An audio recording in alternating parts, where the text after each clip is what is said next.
Kita buka yang lainnya. Peringatannya di dalam situ kan? Ya, peringatannya cuma klik peringatannya. Ya, tapi kan ini kan lagi Nah, ini terblokir situs kita, situs resmi. Tapi kita punya mirror, link mirror. Coba lihat link mirrornya Indonesia Net. Lihat di news aja, friend. Ya, coba Indonesia People.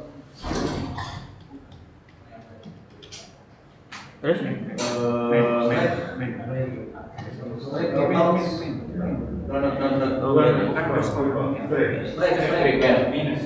People ya.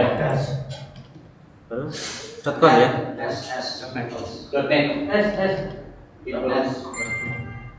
Oke, coba. Nah, ini link mirror kita yang tidak terblokir. Peringatannya di sini. Ini kalau kita klik peringatan ini ya, perhatian.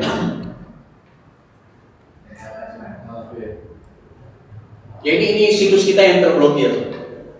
Nah, OJK merekomendasikan, tadinya kan kita tulis di sini 30% per bulan, itu dihapus. Oke, kita hapus. Kalau peringatan langsung masuk sini. Ya, kalau peringatan langsung pas kita diajari ideologi. Jadi tidak dibenarkan orang bergabung MMM kemudian tidak mempelajari ini. Ini bukan apologi, Pak. Ini bukan cuma sekedar isapan jempol. Dan memang jangan bergabung. Langsung masuk sini. Ini dia. Di sini ada peringatan-peringatan, ada informasi-informasi. Di sini banyak sekali. Testimoni juga banyak di sini. Berita-berita apa itu MMM, ideologinya apa, MMM luar negeri.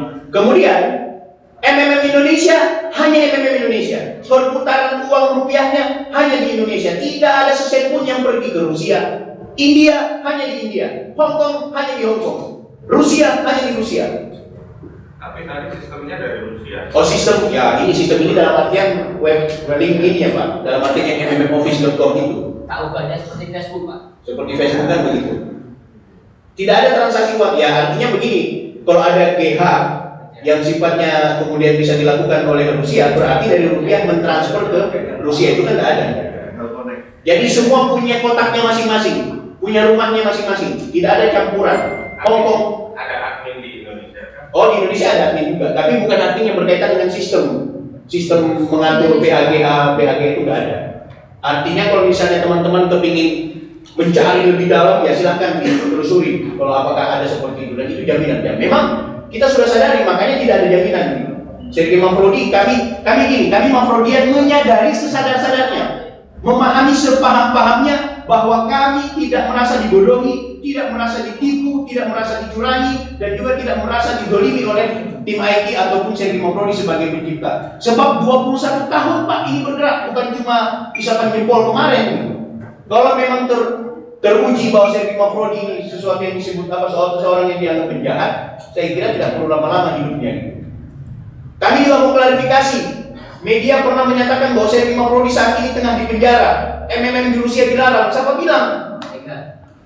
MMM di Rusia waktu awal pertama muncul ya iya, memang terjadi perdebatan dengan negara. Bahkan Sergei Mafrodi bukan cuma di penjara, diancam dibunuh. Kalau Bapak menonton film kisah nyatanya, dia dibom Pak.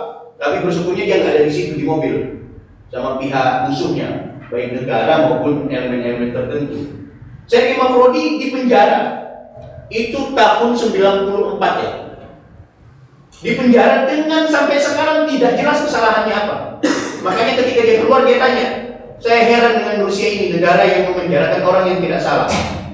Tuduhannya penggelapan pajak. Lagi mana mau bikin pajak? Ya memang bukan komunitas atau bukan lembaga keuangan yang diatur untuk bayar pajak kok. Jadi memang dibikin-bikin. Nah sekarang tidak ada bukti. Malah yang terjadi, mata uang makro bagian mata uang yang legal di Rusia.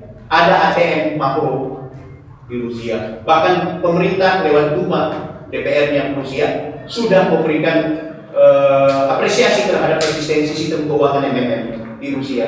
Di Indonesia baru bocor-bocornya. Indonesia malah kita diketawain sama Rusia. Wah, tapi nggak apa-apa, wajar sebagai pemula gitu kan. Kita harus bernegosiasi dengan pemerintah. Tapi kalau kami melihat tidak ada etikat baik dari negara, dari pemerintah memasuk hak demokrasi kami, maka kami atas nama Mafrodian akan melakukan langkah-langkah hukum dan melakukan tindakan-tindakan yang sifatnya memperjuangkan hak konstitusi kami, bahwa kami berhak untuk berkomunitas, kami berhak untuk bertransaksi, dan kami berhak sebagai warga negara Kesatuan Republik Indonesia yang tinggal di negeri yang demokratis ini. Jangan pasukan. Ini sudah kita sampaikan ke OJK. Silakan Pak. Pak, kan MM Anggreni dari UMKM.com kan publikasinya kan besar-besaran juga, bahkan beriklan juga kan di branding di taksi. Itu kan ada, kalau nggak salah ingat, ada tulisannya return 30%. Itu nggak mislead dengan visi misinya MMM sendiri? Ya karena memang keberadaannya begitu, Mbak. Tapi kalau misalnya saya orang awam membaca itu, berarti kan ini dengan saya apa ya istilahnya? Dengan saya interpretasinya akhirnya dengan saya menaruh uang di sini saya akan dapat keuntungan 30%. Betul. Karena memang mau tidak mau, ini ibarat bagian dari promo. Tinggalkan kemudian ketika kita masuk ke dalam, kita kan bisa mempelajari lebih jauh, Pak. Bahwa kita memberikan ini loh, tapi bahwa 30% per bulan itu fakta. Itu fakta. Jadi kita sampaikan fakta ini, nanti kemudian orang baik dia tergiur dan tidak tergiur, dia bisa silakan mempelajari. Soal keputusan kan bukan dari dia melihat 30%-nya, tapi dari ketika dia menganggap, ya kayak biasa lah, soal promotion kan, bahkan kalau perlu dilebay-lebaykan bahasa biasa itu. Dan kita tidak lebay, itu fakta. Silakan orang melihat lebih jauh, dan dia bertegas saya mau bergabung atau tidak. Ya bunyi 30% per bulan, itu adalah bagian dari promosi. Dan itu sebuah fakta, tinggal penjelasannya ketika kita mau lebih jauh. Ya kalau menginterpretasi, saya kira ketika kita lihat orang yang sedang berada di jalan, kita anggap orang waras, padahal dia orang gila. Karena interpretasi itu kan selalu dia bias atau distorsi jika kita tidak melakukan pendalaman. Kan gitu. Tapi memang mungkin banyak yang merasa bias, makanya kami menyadari itu. Itulah yang kemudian ada edukasi, ada pelatihan. Ketika ada orang terjebak dengan memahami 30%, kita berikan penjelasan. Nanti di situ baru dia sadar, enggak, ini bohongan. Jangan. Ini bagus, akan bergabung. Pak Eko mau menambahkan. Silakan Pak Eko. Beliau adalah ketua FKM di Kudus. Beliau sudah melakukan surat ke ODK. Silakan. Bismillahirrahmanirrahim. Salam sejahtera untuk kita semua. Selamat datang Bu Firdaus. Ibu, tidak berikan pertanyaan. Mohon izin Ibu. Bapak, Ibu rekan yang saya hormati. Nama saya Muhammad Eko Jiwono. Saya seorang PNS di Satuan Polisi Pamung Praja Kabupaten Kudus.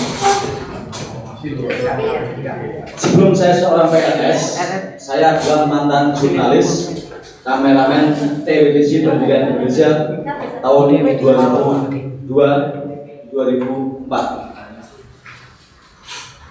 Saya juga mantan ketua LSM, dan kemudian karena saya mengikuti sistem, saya menjadi seorang PNS dengan mengikuti tes penerimaan CPNS.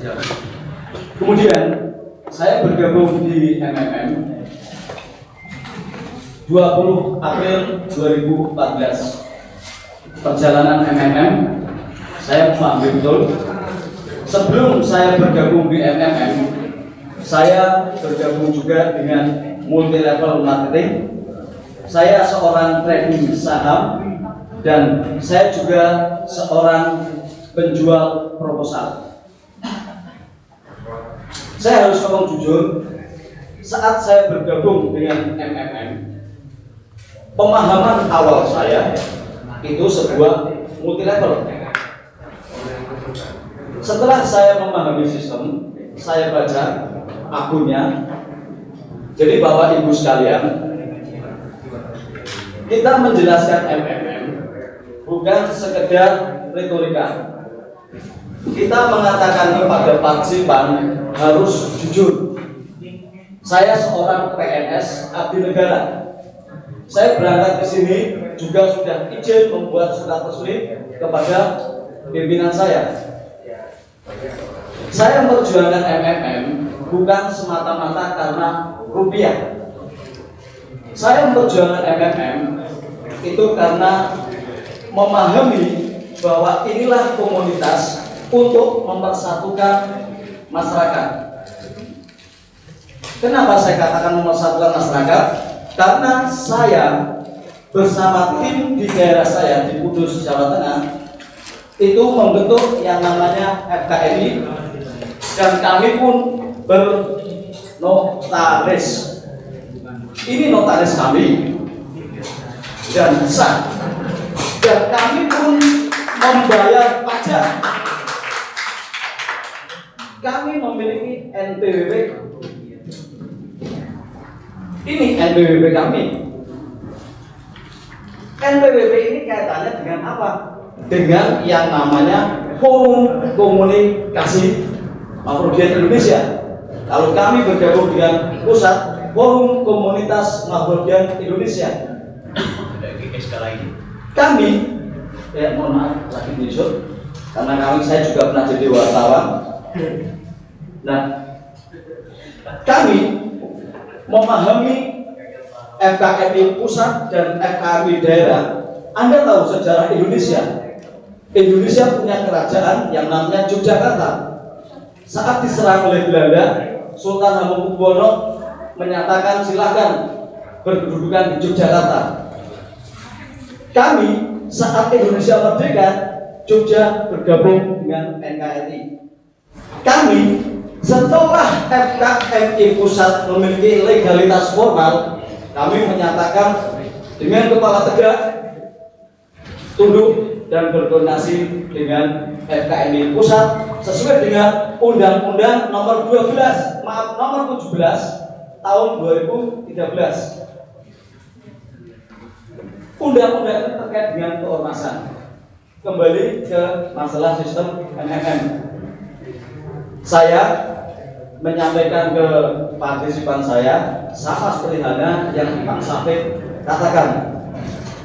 Sehingga Bapak Ibu yang saya hormati, saya tahu betul Anda punya kode etik jurnalistik. Kami memahami itu karena apa? Ini ada bias informasi, distorsi informasi. Kami tidak menyalahkan jurnalis, dan kami pun membuat surat kepada OJK. Ini surat kami yang kami kirim ke OJK sebagai bentuk apresiasi perjuangan dari bapak-bapak yang berangkat ke OJK. Bahkan surat kami ini tembusannya kami sampaikan ke Presiden, kami sampaikan ke DPR, dan kami sampaikan ke Komisi Ombudsman. Komisi Ombudsman itu apa? Yang berkaitan dengan pelayanan publik. Jadi Bapak Ibu yang saya hormati, yang disampaikan Pak Safik, kami menekankan itu, apakah MMM itu salah? Tidak salah, karena itu sebuah sistem, sebuah hak cipta. Mohon pernyataan kami ini garis bawahi. Kami tidak bisa memaksa Anda menulis, karena itu hak Anda. Tapi kami ingin menyampaikan bahwa hak kami memberikan hak jawab. Dan saya buktikan, saya seorang PNS. Di belakang saya Bapak Ibu, di daerah saya banyak PNS-nya, dan jujur kami terbantu. Saya buka kartu. Gaji saya sudah habis dipotong oleh bank. Karena apa? Seorang PNS karena ada nilai inflasi, tidak bisa kami membangun rumah dari gaji saya. SK saya titipkan di bank untuk pinjam, tiap bulan saya dipotong oleh bank. Untuk menghidupi keseharian kami berkomunitas. Dan ingat, 30%, 100% itu adalah bahasa program. Seperti layaknya Anda menggunakan Microsoft Office. Di situ ada Word, di situ ada Excel. Sama halnya MMM, 30%, 100%. ini merupakan sistem. Sekali lagi sistem, ya, bukan sebagai lembaga keuangan. Apakah OJK akan menolak MMM? Seperti yang tadi Pak Safik sudah sampaikan, jawaban dari Pak Lutfi. Di MMM itu ada yang pakai seragam PNS, ya, ada yang pakai Satpol PP, ada yang guru, ada yang tentara, ada yang Polri, ada juga wartawannya. Jadi kompleks komunitas ini. Tidak ada yang salah dengan MMM. Terus apa tentang Resta tadi sudah dijelaskan. Bapak Ibu, saya buka kartu. Saat saya ditelepon oleh Dewan Redaksi waktu saya jadi kameramen, kok tolong meliput berita tentang flu burung. Ini kisahnya di Kabupaten Pasuruan 2003 isu flu burung. Apa yang saya lakukan? Karena saya melihat 1 menit 15 detik nilainya 250.000 berita, karena saya wartawan TV. Saya cari gambar, saya bombastiskan berita itu. Ayam yang mati, saya syuting, saya katakan diindikasikan terjadi flu burung di Kabupaten Pasuruan. Saya menggunakan kata diindikasikan, tapi rakyat yang menerima itu flu burung. Karena apa? Banyak ayam yang dibakar. Apa yang terjadi Bapak Ibu? Pengusaha ayam kolek nangis. Saya apa? Kipas-kipas, rongatus sekretari. Dan setelah saya telusuri flu burung itu seperti apa, baru saya merasa saya punya dosa besar terhadap rakyat. Saya bertobat. Jangan jadikan saya seperti itu lagi. Sehingga saat saya berkomunitas dengan MMM, saya sampaikan ke orang yang akan bergabung, saya katakan itu saja, bahwa saya terima kasih diberi waktu jauh-jauh dari Kudus. Mungkin kalau Anda mau menggugat saya, kenapa PNS bolos, saya tidak bolos. Saya punya izin resmi, silakan dicek di kantor Satpol PP Kabupaten Kudus. Terima kasih. Terima kasih testimoni dari Pak Menko. Bapak Ibu, sebelum kita akhiri, kami berharap kesediaan teman-teman untuk mendengarkan informasi tambahan yang akan disampaikan oleh salah satu top leader komunitas MMM Indonesia, yaitu Ibunda Firdaus Ahmad Bawazir. Jadi kami berharap teman-teman untuk tetap stay, karena kita ya Bu, sekedar informasi Bu, kami sudah sampaikan beberapa hal yang menjadi poin-poin penting terhadap siaran pers kali ini, dan barangkali dari top leader mewakili teman-teman itu bisa menyampaikannya. Kami persilakan. Assalamualaikum dan salam sejahtera untuk kalian semua. Terima kasih kepada Bapak Safik yang beri waktu kepada saya. Saya tahu acaranya jam 2 siang, jadi saya dijemput. Alhamdulillah tidak ada kata terlambat di dalam pertemuan ini. Di MMM hari ini banyak diisukan dengan berita-berita miring. Saya juga terkena dan kena marah dari para partisipan. Dianggapnya saya menyampaikan berita seperti itu. Sebetulnya waktu datang ke rumah saya dengan cerita dengan yang saya berikan, sampai wartawannya, sampai reporternya itu, ya, sampai join MMM. Luar biasa ini.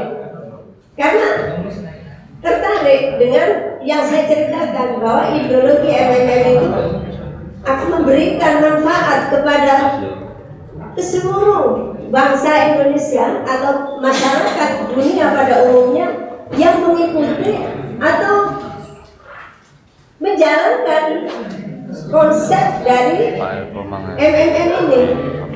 Mr. Mabrodi itu 21 tahun yang lalu sudah menciptakan ini, dan di dunia sekarang 135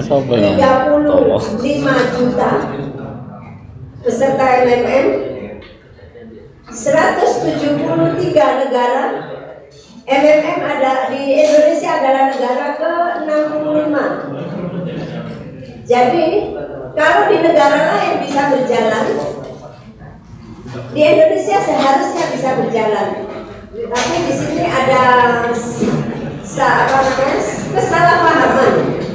Jadi sebelum diketahui bagaimana MMM itu, konsepnya bagaimana cara kerjanya, tapi sudah mendapatkan sorotan bahwa MMM itu diberitakan dengan berita yang miring.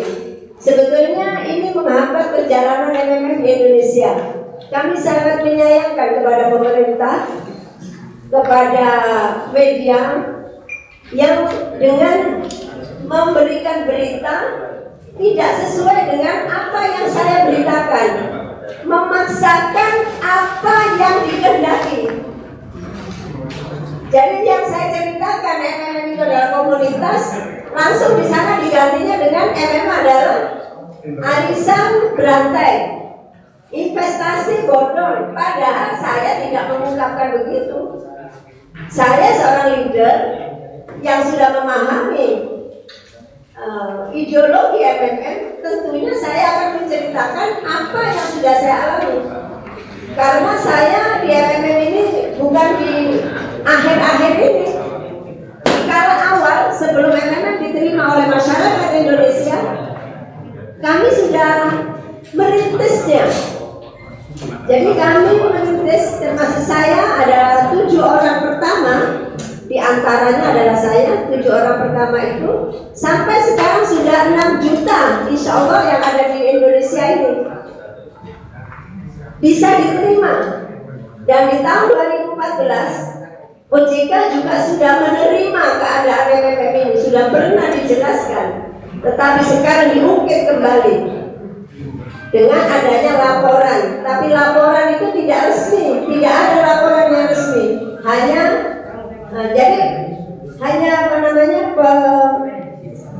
berita saja laporannya itu.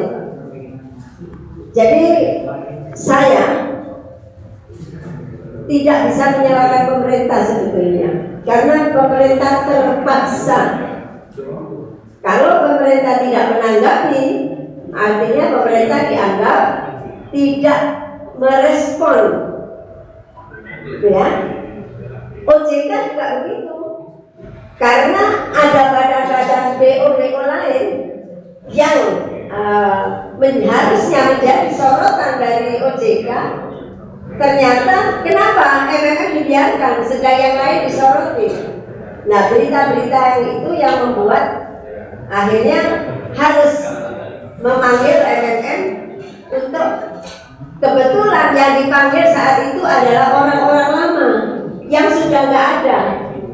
Saya memang menunggu waktu acara di Malang, saya memang nggak datang sebab saya mendengar berita akan ada panggilan dari OJK.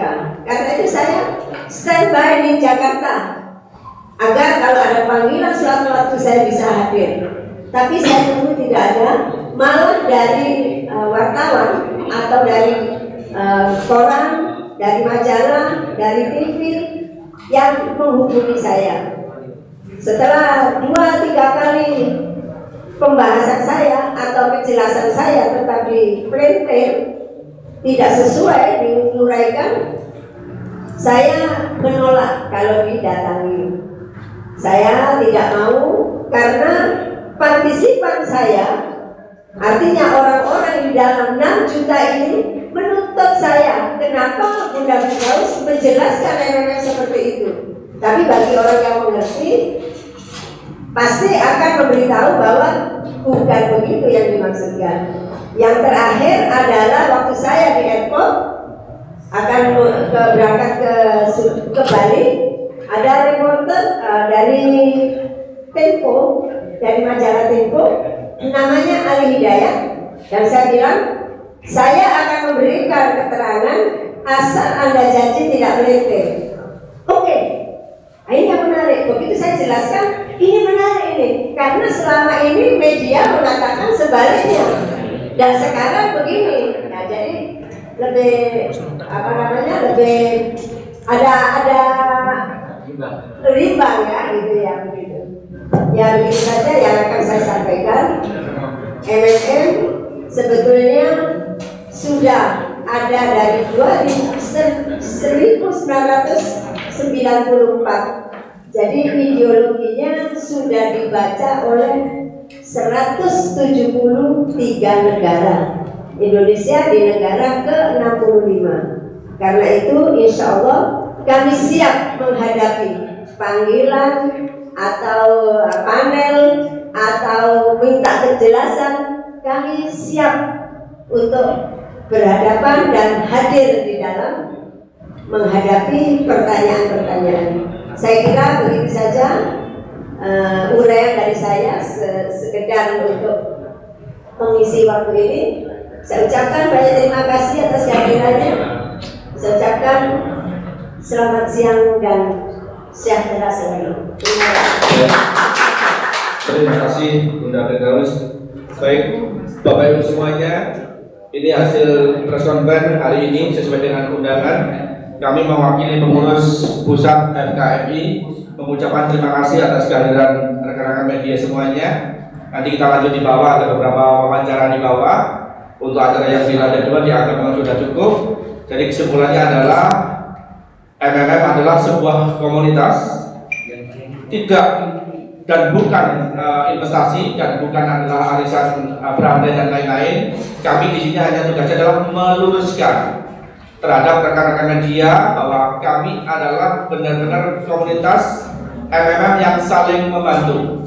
Jadi monggo nanti silakan nanti disampaikan ke kita masing-masing, ke media masing-masing uraiannya seperti apa, kami serahkan ke teman-teman semua. Sekali lagi terima kasih atas kehadiran teman-teman semuanya. Tak rasa cukup. Terima kasih, selamat siang.